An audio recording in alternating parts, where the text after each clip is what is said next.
को जय मसीह की। परमेश्वर के अति पवित्र नाम की स्तुति हो।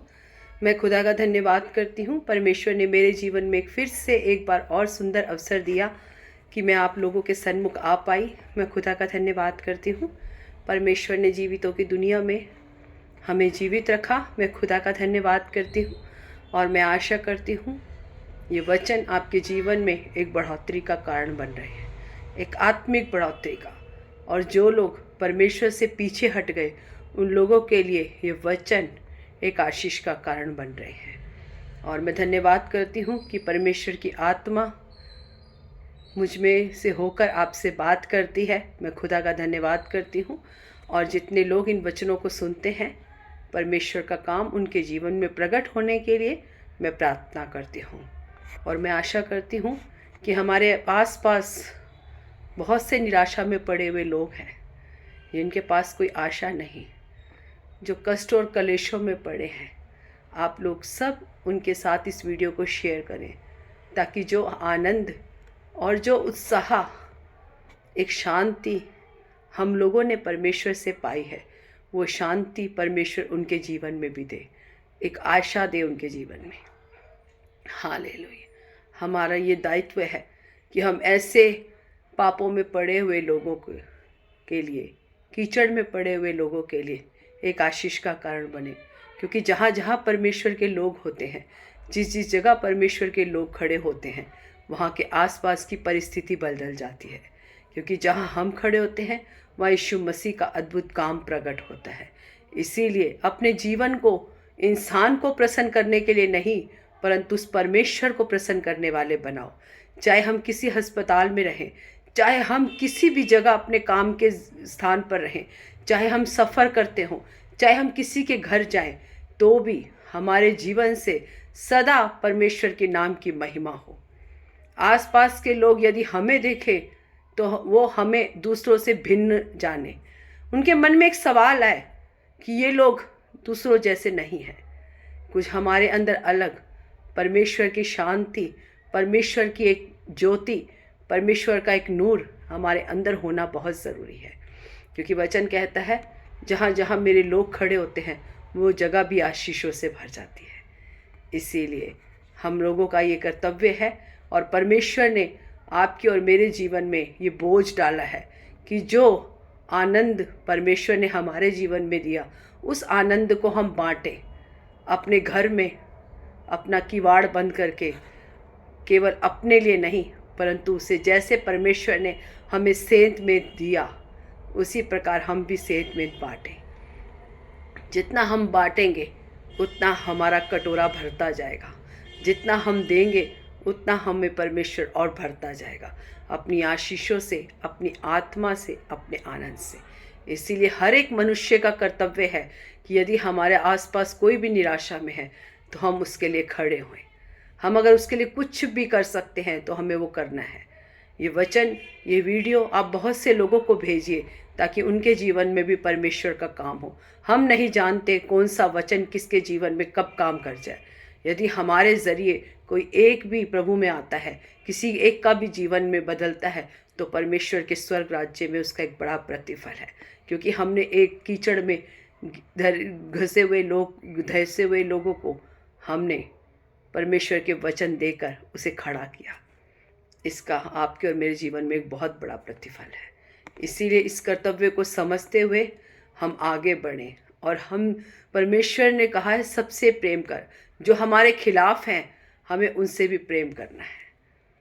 और मैं आशा करती हूँ आप लोग इन वीडियो को बहुत ज़्यादा शेयर कर रहे हैं, ताकि ज़्यादा से ज़्यादा लोग इन वचनों को सुन सकें और आशीषों को पा सकें। हालेलुया।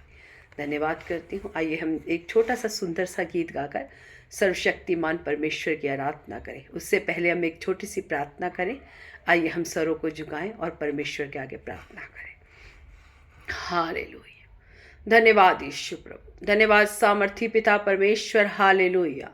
राजाओं के राजा, प्रभुओं के प्रभु यीशु नासरी, हम आपका धन्यवाद करते हैं। सामर्थी पिता परमेश्वर, हम आपका धन्यवाद करते हैं।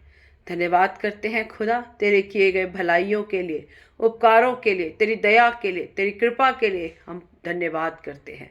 आपने हमें अब तक लेकर संभाला, धन्यवाद करते हैं।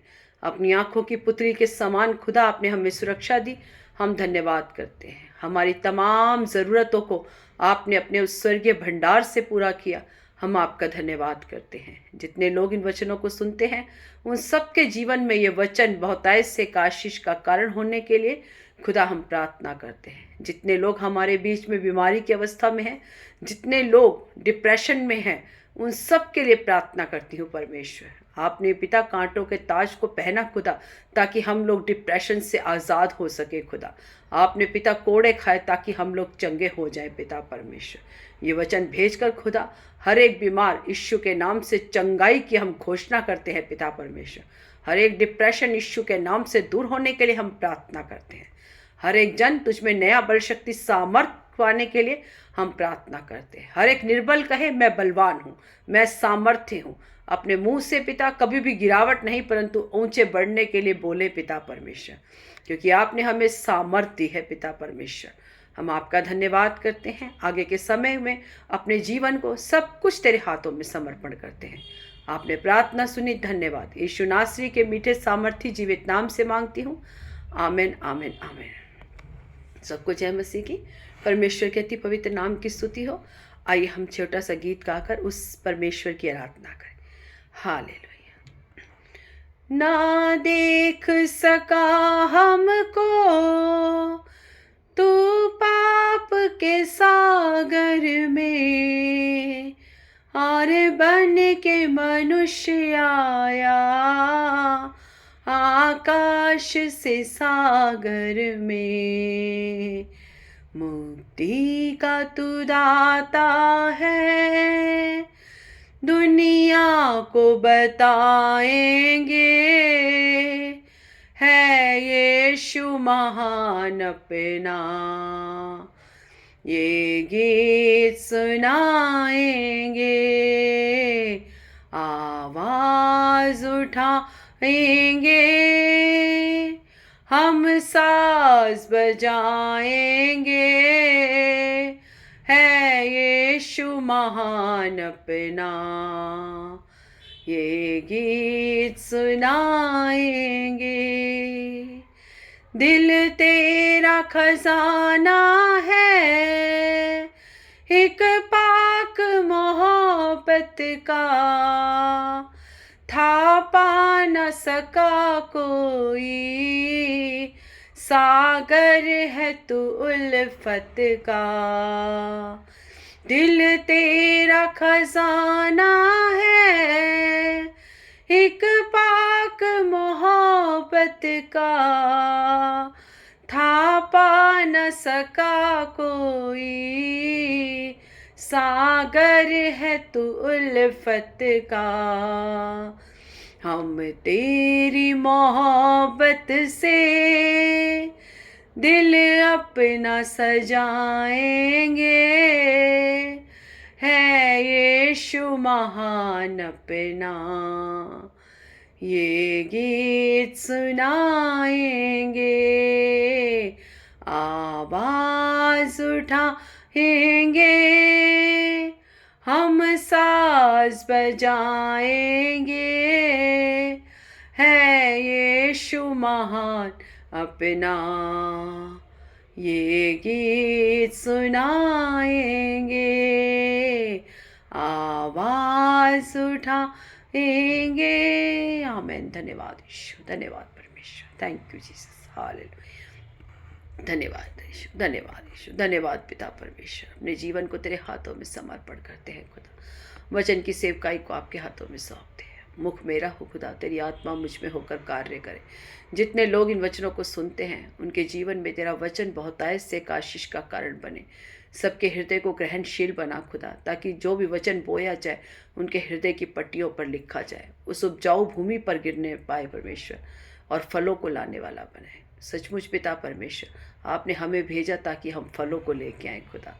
आज जो भी पिता परमेश्वर फल रहित है खुदा, आज यीशु के नाम से ये वचन उसके जीवन में एक आशीष का कारण हो, ताकि तेरे लिए हम बहुत सा फल ला सके। और पिता परमेश्वर, हम इस संसार में भी आशीषों को पाएं, और जब हम इस संसार को छोड़ के जाएं पिता परमेश्वर, तो उधर भी अनंत जीवन की ओर जाएं खुदा। हम धन्यवाद करते हैं पिता परमेश्वर, आगे के समय को, अपने जीवन को, हर एक जुड़े हुए व्यक्ति को खुदा, हर एक उस व्यक्ति को जो तेरे वचन को सुनता है, उन सबको तेरे हाथों में सौंपती हूँ। आपने प्रार्थना सुनी, धन्यवाद। सारी आदर महिमा जलाल आपको देती हूँ। यीशु नासरी के मीठे सामर्थी जीवित नाम से मांगती हूँ। Amen, amen, amen. God bless you all. प्रभु आशीष दे। हालेलुया। आइए हम निकालें लूका 12:30। क्योंकि संसार की जातियां इन सब वस्तुओं की खोज में रहती हैं और तुम्हारा पिता जानता है कि तुम्हें इन वस्तुओं की आवश्यकता है, परंतु उसके राज्य की खोज में रहो तो ये वस्तुएं भी तुम्हें मिल जाएंगी। आमीन। सब बोले आमीन। कौन सी वस्तुओं की खोज में रहता है? जब हम इसका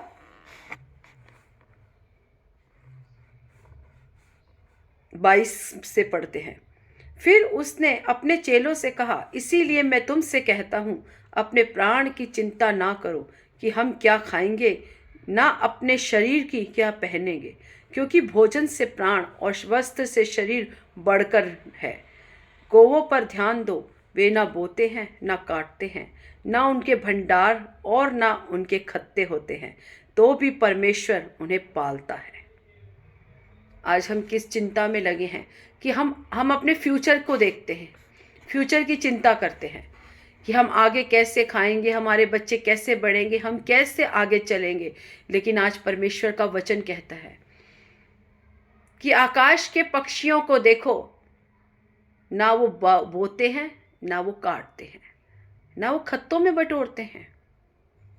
हमने देखा है कि प्रतिदिन वो लोग आकाश में अपने भोजन की तलाश में जाते हैं और प्रतिदिन हमारा स्वर्गीय परमेश्वर उन्हें भोजन देता है। कोई पक्षी भूखा नहीं रहता, हर एक को देने वाला परमेश्वर है।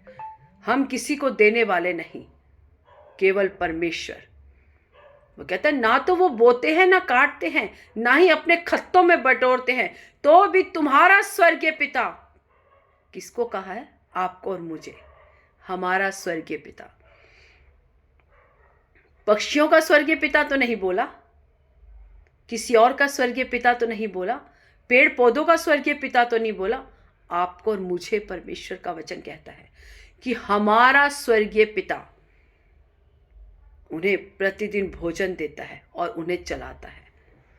तो क्या हम उससे ज्यादा मूल्यवान नहीं? हमारा पिता हमारा है, जो वो दूसरों के लिए, जो वो इस सृष्टि के लिए प्रतिदिन उसकी ज़रूरतों की चीज़ें दे रहा है। जब हम आकाश के पक्षी को देखें, हर एक जीव जंतु को देखें, आप और मैं उसको खाने के लिए नहीं दे रहे, परंतु हमारा स्वर्गीय पिता हर एक को दे रहा है। बारिश आती है, पतझड़ आता है, फिर मौसम बदलते हैं, हर एक चीज़ें अपने अपने समय से आती हैं। परमेश्वर ने जो जो आज्ञा दी है वो आज तक पूरी होती है। हर एक ऋतु आती है, परमेश्वर हर एक चीज को चलाता है, परमेश्वर हर एक बातों को पूरा करता है। आपका और हमारा परमेश्वर, क्या हम उससे ज्यादा मूल्यवान नहीं? जब परमेश्वर उनके लिए सब कुछ करता है, उनके लिए भोजन की व्यवस्था करता है, वो लोग ये नहीं सोचते कि हम लोग अपना घोंसले को भरते जाएं और एक हफ्ते का खाना या आगे का खाना तैयार करें। नहीं, लेकिन आप और मैं भविष्य की चिंता करते हैं और हमने नहीं देखा हमारा भविष्य क्या है। एक व्यक्ति जो अपने गोदाम में माल को भरता गया, उसने सोचा जब अकाल का समय आएगा या परेशानी का समय आएगा तब मैं उसको खाऊंगा, लेकिन अगले दिन ही उसकी मृत्यु आ गई। इसीलिए परमेश्वर का वचन कहता है, तुम चिंता मत करो, तुम क्या खाओगे और क्या पियोगे और क्या पहनोगे, क्योंकि तुम्हारा स्वर्गीय पिता, आपका और मेरा स्वर्गीय पिता जानता है कि आपको और मुझे क्या ज़रूरत है।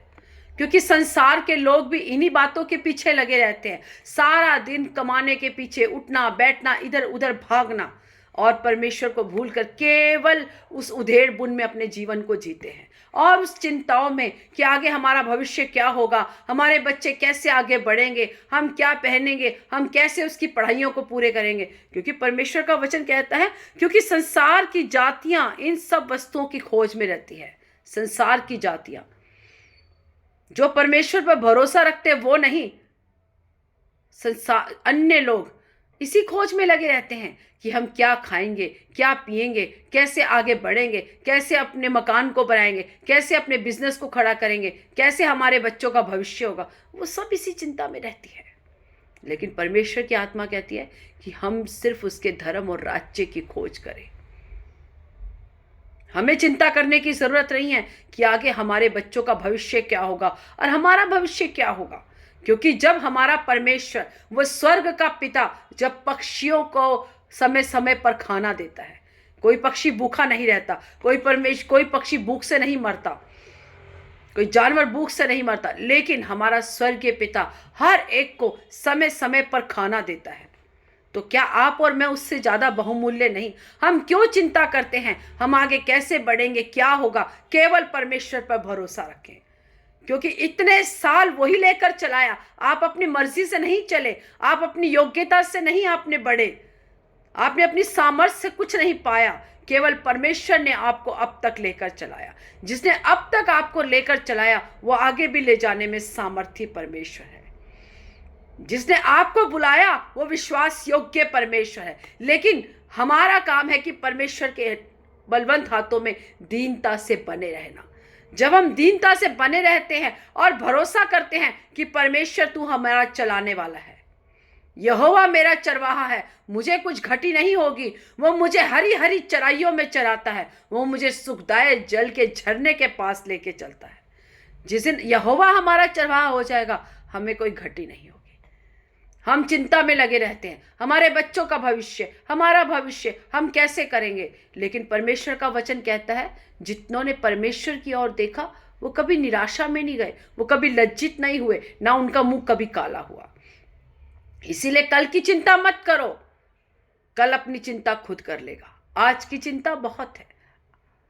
प्रतिदिन की रोटी, हम प्रार्थना परमेश्वर से करते क्या कहते हैं, हे परमेश्वर प्रतिदिन की रोटी हमें दे। जिसने आज आपको खिलाया, जिसने आज आपको भूखा नहीं सुलाया, वो कल का इंतजाम भी करेगा। जब अकाल की स्थिति में एलिय्याह जब उस नाले के पास गया तो कौवे को परमेश्वर ने इस्तेमाल किया। प्रतिदिन कौवा उसको भोजन देने आता था, दोनों टाइम। क्या परमेश्वर ने भूखा रखा? नहीं। यदि आप और मैं परमेश्वर पर भरोसा रखेंगे तो हम कैसे निराशा में रह सकते हैं। लेकिन हम अपने उधेड़ पुन में और चिंता में लगे रहते हैं। परमेश्वर को अपना समर्पण करने की बजाय हम व्यर्थ की बातें सोचते हैं, व्यर्थ के कामों में, व्यर्थ की चिंताओं में अपने जीवन को बिता देते हैं। वो कहता है, जो तुम्हारा परमेश्वर उन पक्षियों को जो ना बटोरते हैं ना खत्ते में डालते हैं, उनको खिलाता है पिलाता है, तो क्या वो आपको और मुझे नहीं खिलाएगा? कल की चिंता आप कर लेगा। हम व्यर्थ की चिंता करते हैं। क्या हम चिंता करके, परमेश्वर का वचन क्या कहता है, हम चिंता करके ना तो अपने एक बाल को सफेद कर सकते हैं, ना उसे काला कर सकते हैं, ना हम अपनी एक आयु को, एक सेकंड पे अपनी आयु को बढ़ा सकते हैं, ना घटा सकते हैं। जब हम कुछ कर ही नहीं सकते तो हम व्यर्थ की चिंता क्यों करते हैं? केवल परमेश्वर की ओर बढ़ो, केवल परमेश्वर पर भरोसा रखो और विश्वास करो, जो अब तक आपको लेके आया, जिसने अब तक आपको भोजन दिया, जिसने अब तक आपको वस्त्र पहनने के लिए दिए, जिसने अब तक आपको लेकर चलाया, कभी भूखा नहीं सुलाया, वो आगे भी लेके चलने के लिए सामर्थी परमेश्वर है। जब मूसा फिरौन के चंगुल से, मिस्र से छुड़ाकर जब इस्राएलियों को लेके आया और लाल समुद्र के आगे खड़ा हो गया, तो उसने कोई चिंता नहीं की। उसको पता था, उसने परमेश्वर के अद्भुत अद्भुत कामों को देखा था, उसकी महिमा को देखा था। उसने देखा था किस प्रकार परमेश्वर ने 10 विपत्तियां मिस्र में भेजी थी और उसमें से एक भी इस्राएली लोगों पर नहीं आई थी। उसने उस परमेश्वर के अद्भुत कामों को देखा था। इसलिए वो जानता था, जिसने फिरौन से इजरायली सेना को छुड़वा के यहाँ तक लेके आया, वो इस लाल समुद्र को से भी पार लेके जाएगा। लेकिन आप और मैं विश्वास से पीछे हट जाते हैं। हमारे जीवन में निराशा और गिरावट का कारण तब होता है जब हमारा विश्वास डगमगा जाता है। जब पतरस ने यीशु मसीह से कहा, परमेश्वर यदि तू कहे तो मैं पानी में चल के आऊं, तो परमेश्वर ने क्या कहा, चल के आ। जब वो चला तो वो इधर उधर देखने लग गया, वो घबरा गया, उसका विश्वास डगमगा गया और वो पानी में डूबने लगा। जब हम परमेश्वर पर विश्वास करते हैं, जब हम उस पर भरोसा करते हैं, जब हम उसको स्मरण करके सारे काम करते हैं, तो वो हर एक काम सफल होता है। जब भी हम आए जाएं, परमेश्वर से प्रार्थना करें, परमेश्वर का प्रतिदिन धन्यवाद करें। खुदा, तूने हमें आज का दिन दिखाया। यदि परमेश्वर ने तुम्हें आज का दिन दिया है, तो परमेश्वर आज के दिन में आपको चलाएगा भी, आपके कामों को भी करेगा, आपको भोजन भी देगा, आपके हर एक कामों को करेगा। लेकिन आपने भरोसा केवल परमेश्वर पर रखना है, व्यर्थ की बातों पर नहीं, व्यर्थ की चिंताओं पर नहीं। अपने बच्चों को, अपने आप को परमेश्वर को समर्पण कर दो। जब हम परमेश्वर के आगे अपने हर एक बातों को समर्पण करते हैं, तो परमेश्वर हमारा चलाने वाला हो जाता है। हम अपनी बुद्धि ज्ञान समझ से कुछ नहीं कर सकते, केवल परमेश्वर की आत्मा से सब कुछ कर सकते हैं। जिस दिन आपको और मुझे चलाने वाला वो सृष्टिकर्ता परमेश्वर हो जाएगा, उस दिन हम लोगों के पीछे आशीषें दौड़ के आएंगी। उसने कहा, पहले मेरे धर्म राज्य की खोज करो, संसार की वस्तुएं जो तुम्हारे लिए आवश्यक है वो तुम्हारे पीछे आएंगी। हमें आशीषों के पीछे भागने की जरूरत नहीं है, आशीषें हमारे पीछे चल कर आएंगी। लेकिन हमें क्या करना है, हमें केवल परमेश्वर पर भरोसा करना है। हल्का सा तूफान आने पर डगमगाना नहीं है, अपने विश्वास को खोने नहीं देना, परंतु और विश्वास में पड़ना है। जब जब हमारे जीवन में तूफान आए, जब जब हमारे जीवन में निराशा है, जब जब हमारे जीवन में कष्ट कलेश आए, तो उसमें पीछे हटने के लिए नहीं, विश्वास से डगमगा के गिरने के लिए नहीं, अंधेर में जाने के लिए नहीं, निराशा में जाने के लिए नहीं, परंतु परमेश्वर में और अधिक समर्पण करने के लिए और अधिक बढ़ने के लिए। जब हम परमेश्वर पे और अधिक समर्पण करेंगे, तो हर एक विपत्ति, हर एक निराशा हमारे जीवन से चली जाएगी। इसीलिए दुख में, संकटों में, कलेशों में केवल परमेश्वर को स्मरण करो। उसको स्मरण करके जब हम हर एक काम को करेंगे, तो हर एक काम सफल होगा। इसीलिए परमेश्वर पर भरोसा रखो, अपने किसी चीज़ पर नहीं। जब हम परमेश्वर पर भरोसा करते हैं, तो हम आगे बढ़ते हैं और उन्नति पाते हैं। कोई भी चीज़ हमें गिरा नहीं सकती, कोई भी हमें व्याकुल नहीं कर सकती, कोई हमें डगमगा नहीं सकती। हम अपने घर को चट्टान पे बनाना है, रेत पे नहीं बनाना जो आंधी और तूफान में गिर जाए, परंतु उस यीशु मसीह नामक चट्टान पर बनाना है। कितना भी आंधी आए, तूफान आए, कष्ट आए, कलेश आए, लेकिन वो घर हिलने का नहीं। जो घर चट्टान पर बना है वो मजबूती से खड़ा रहता है। इसीलिए आप लोग सब जो प्रभु में हैं, आनंदित रहिए और हर एक दुख में आनंदित रहिए। जब हम कलेशों में भी आनंदित रहते हैं, तो परमेश्वर हमारे जीवन में अद्भुत कामों को करता है। हालेलुया।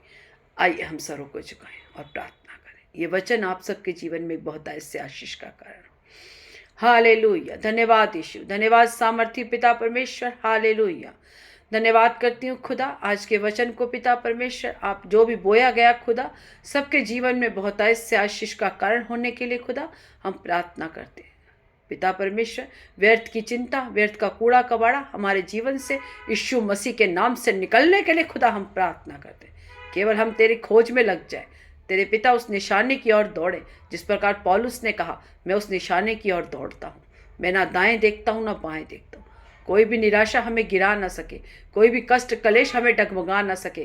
केवल तेरी ओर देखने के लिए और सीधा चलने के लिए खुदा आप हमारी मदद और सहायता करें। तेरे और करीब आने के लिए खुदा आप हमारे जीवन में कार्य करें।